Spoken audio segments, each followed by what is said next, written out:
बोलना है तो बोलो, बताना है तो बताओ, जाना है तो जाओ, आना है तो आओ, करना है तो करो। Guys, day to day conversation में हम ऐसे सेंटेंसेस अक्सर यूज करते हैं, लेकिन प्रॉब्लम तब होती है जब हमें इन्हीं सेंटेंस को इंग्लिश में बोलना पड़ता है। गाइस, ऐसे सेंटेंसेस का सिंपल सा मतलब होता है कि आप सामने वाले को चॉइस दे रहे हैं, मतलब उसे फ्रीडम दे रहे हैं कि अगर तुम्हें इस काम को करना है तो करो और अगर नहीं करना है तो मत करो, यह डिसीजन तुम्हारा है। और ऐसे सेंटेंसेस को इंग्लिश में ट्रांसलेट करने का एक छोटा सा सिंपल सा स्ट्रक्चर है। तो सबसे पहले हम लिखेंगे इफ यू वांट टू, और उसके बाद लिखनी है वर्ब की फर्स्ट फॉर्म, और उसके बाद लिखनी है देन, और उसके बाद फिर से वर्ब की फर्स्ट फॉर्म, और लास्ट में अदर वर्ड। अब यहाँ पे एक चीज नोट कर लीजिएगा कि स्ट्रक्चर के स्टार्टिंग में यह जो लिखा हुआ है इफ यू वांट टू, यह सभी सेंटेंस में समान रहेगा। उसके बाद सेंटेंस की वर्ब को लिखना है, फिर देन, फिर से सेंटेंस की वर्ब को लिखना है, और लास्ट में अगर सेंटेंस में कोई अदर वर्ड है तो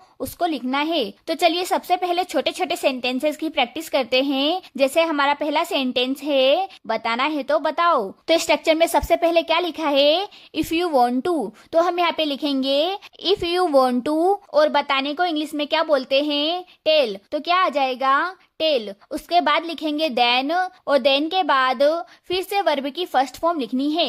वर्ब की फर्स्ट फॉर्म क्या है यहाँ पे टेल, तो हम लिखेंगे टेल। तो पूरा सेंटेंस बनेगा if you want to tell then tell. अगला सेंटेंस है आना है तो आओ, तो इस सेंटेंस में क्रिया क्या है आना, और आने को इंग्लिश में क्या बोलते हैं कम। तो पूरा सेंटेंस बनेगा if you want to come then come. सबसे पहले हमें क्या लिखना है इफ यू वांट टू, और उसके बाद वर्ब की फर्स्ट फॉर्म यहाँ पे क्या है कम, और उसके बाद देन, और उसके बाद अगेन हमें क्या लिखना है कम। तो हमारा सेंटेंस बन गया if you want to come then come. अगला है जाना है तो जाओ, तो इस सेंटेंस में वर्ब क्या है जाना, और जाने को इंग्लिश में क्या बोलते हैं गो। तो पूरा सेंटेंस बनेगा if you want to go then go. Next है करना है तो करो, तो करने को क्या बोलते हैं डू। तो सेंटेंस बनेगा if you want to do then do.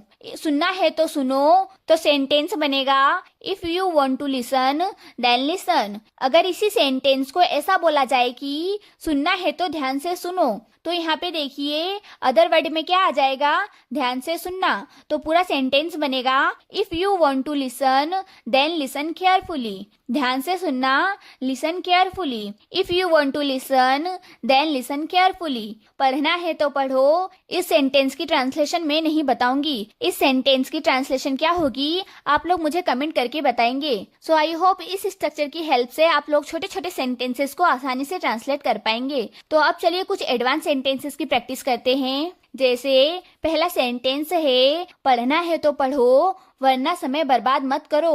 तो यहाँ पे पढ़ना है तो पढ़ो, इसकी ट्रांसलेशन क्या होगी if you want to study then study, और उसके बाद वरना समय बर्बाद मत करो। तो इसके लिए हम लिखेंगे अदरवाइज डोंट वेस्ट टाइम। तो यह पूरा सेंटेंस बनेगा if you want to study then study otherwise don't waste time. अगला सेंटेंस है बोलना है तो सच बोलो, तो पूरा सेंटेंस बनेगा if you want to speak then speak the truth. अगला सेंटेंस है सोचना है तो बड़ा सोचो, if you want to think then think big. बड़ा सोचो think big. If you want to think then think big.